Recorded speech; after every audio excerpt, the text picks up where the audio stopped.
Just a quick word of warning before getting into this review. It's not a review. It's a nerd's love letter to his 7-year-old self. So, if you want to watch a proper review of this game, go elsewhere.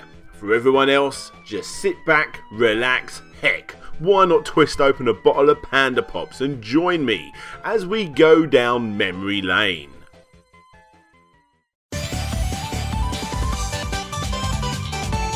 Today is the 15th of August 2017, and for me it's one of the most important days of my gaming life. Yes, I'm part of that overcrowded Sonic Mania hype train. Heck, I'm the conductor of this nostalgia-filled locomotive, and whilst I wait on the edge of my seat looking at my front door waiting for a package from Amazon, which sadly isn't going to turn up until tomorrow because somehow I missed the Amazon email saying I needed to update my card details, I wanted to take 5 minutes and just basically jot down my thoughts as to why Sonic Mania is probably the most important video game to come out for Slope's Game Room since my childhood.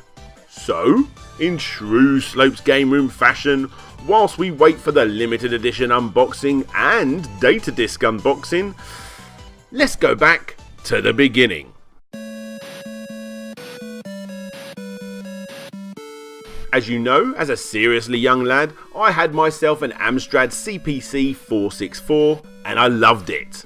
Not sure why, because when I go back nowadays, a lot of those games I loved are absolute tosh. Obviously not all of them, calm down Novabug, but to this day they still fill me with a crazy amount of nostalgia. I remember a friend of mine having a NES with a zapper, and honestly, I hardly ever played it. It just wasn't for me. I'm sure plenty of you older gamers out there can relate, and heck, some of you younger ones might not even realise it yet. But as a kid, a lot of us were serious fanboys, and I was a prime example of this for Amstrad games. Even though games like the original Super Mario Bros., Turtles and Duck Hunt are all obviously not only better than pretty much everything I played on my Amstrad, I was just too much of a fanboy to notice. Let me just make this clear. It wasn't that I was lying to myself, it was the fact that I was such a huge fan of these games like Jack the Nipper, Roland in the Caves, Nightbreed and Green Beret that no matter what you put in front of me, I just wasn't interested.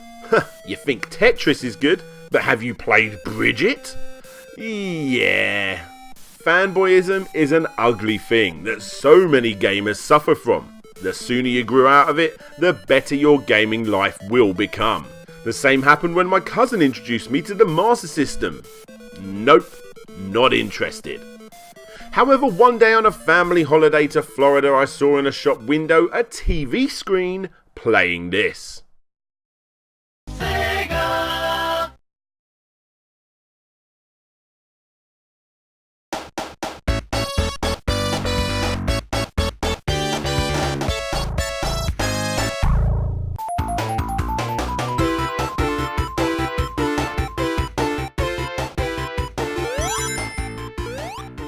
Oh my pogs, would you look at this?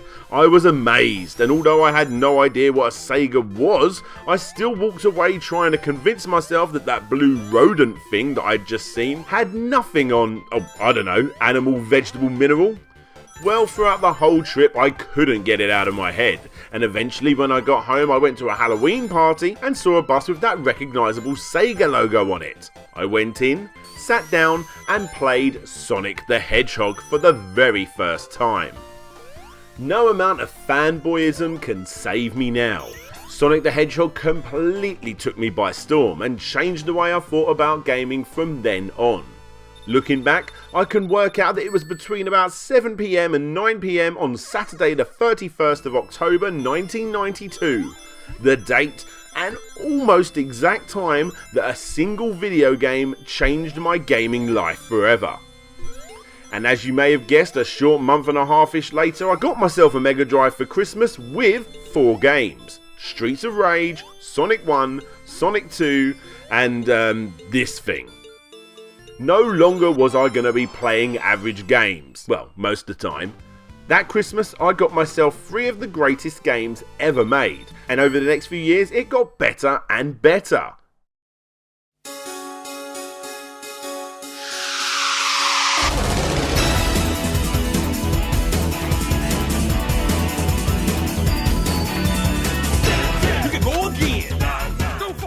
Sonic 3, Sonic & Knuckles and Sonic CD. As a die-hard Sega fan, these 4 games are the ultimate games, the perfect games, and the reason that not only do I have a heavily Sega-inspired retro gaming YouTube channel, but more than likely, the reason I have a gaming channel in the first place. It's been a tough ride for us Sega fans leading up to this day, plus an extra 24 hours for me. Seeing the face of Sega dragged through the mud over and over and over again, even the good Sonic games had nothing on the gaming perfection of old. And finally, thanks to this dude, it looks like we're going to be getting the game that we've wanted since the Mega Drive / Mega CD era of gaming 4 generations ago. The only thing that sucks is, I've got to wait one more day before I can play it.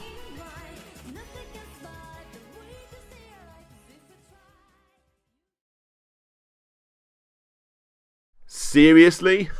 I'm not joking. Whilst writing this nostalgia-filled script, one of the most awesome things ever happened to me. Not only is probably the most anticipated game ever released, Sega have actually sent me a review copy of the game.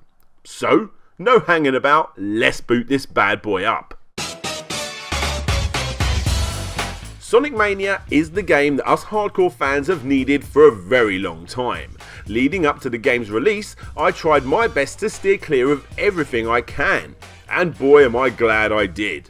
Playing Sonic Mania feels perfect. It's so exciting to relive those classic levels and suddenly find yourself in a section that's completely new. Plus you'll be doing all this in probably the best looking retro Sonic game ever. The extra frames of animation that the team have given the characters really do make it feel like the Saturn game that we never got. And the crazy amount of polish they gave to the enemies, especially Dr. Eggman, is completely stunning. You are playing the classic retro Sonic game of your dreams.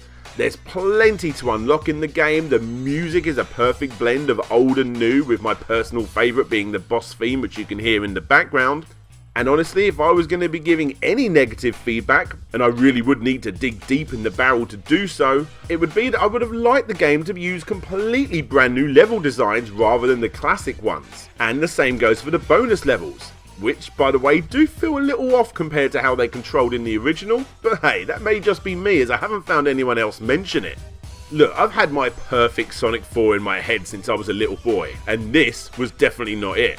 But honestly, no one was going to be able to make it exactly how I wanted it, but boy, they got close with this one. I wanted a slightly longer 2D Sonic game that was slightly harder, and oh my gag, the game actually continues from the original games. Look, rate the game what you want. In my opinion, Sonic 2, Sonic 3, Sonic & Knuckles and Sonic CD are literally 10 out of 10 games. If you think the same as me, then you'll probably think Sonic Mania is a 10 out of 10 game too. This, ladies and gentlemen, is my Star Wars Episode 7, my Breath of the Wild, my Red Wedding, my everything. And if you don't get why Sonic Mania is so important to me and Sonic fans all around the world that have waited over 2 decades for its release, then you probably never will.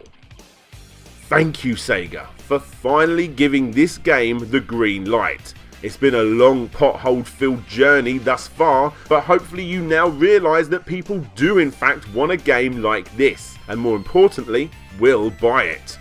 All I can say is keep it up. Oh, and whilst you're at it, let's not forget your other games too.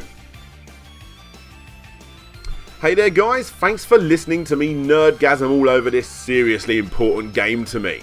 Like I said, you got a couple more Sonic Mania videos incoming, and soon after that, the return of Classic Slopes Game Room with a brand new couple of complete histories will quickly follow. It's been a mad couple of weeks for me in my personal life, and if you want to know exactly what's going on, then keep an eye out for the long overdue Patreon Q&A, which is coming very, very soon, as I'll be going into a little bit more detail then. And whilst we're on the subject of Patreon, I just want to say a massive thanks to all of you guys, with a special shout out going to Matthew Ritter, Ryan Burford, Phil Lowlins, Ian A. Chapman, Downright Superb, Blitz Hedgie, James Loveridge, Antoine, Ben Hall, Taylor Allman, Casey Garner, Team Not Crash and Tiago Piera dos Santos Silva. Thank you all so much. If you want to be part of the Patreon list that you see here, be sure to click the link that you see on the screen. Don't forget to subscribe, thumbs up, thumbs down, share on social media, yada yada yada. But for now, this is DJ Slope signing out, and hopefully I'll see you all next time.